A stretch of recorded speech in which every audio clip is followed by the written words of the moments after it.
To get to the panels administration, we can either go to Structure and Panels, or we can go straight to this cogwheel and click Edit Panel. So notice that we're currently editing the Review Node Type page variant. So we need to change this in order to display it only on Review Type nodes. So in Panels, the way we can set this is by going to Selection Rules. This is similar to the Conditions section in the Context module.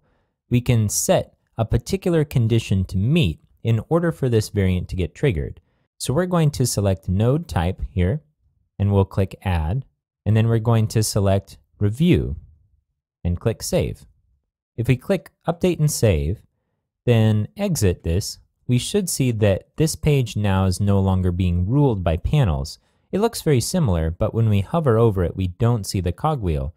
If, however, we go to Content, and we go to a Review page, I'm going to go to Review of Canned Unicorn Meat, and we hover over this, you see the cogwheel here, and we're editing the panel. I'm going to click Edit Panel to go back.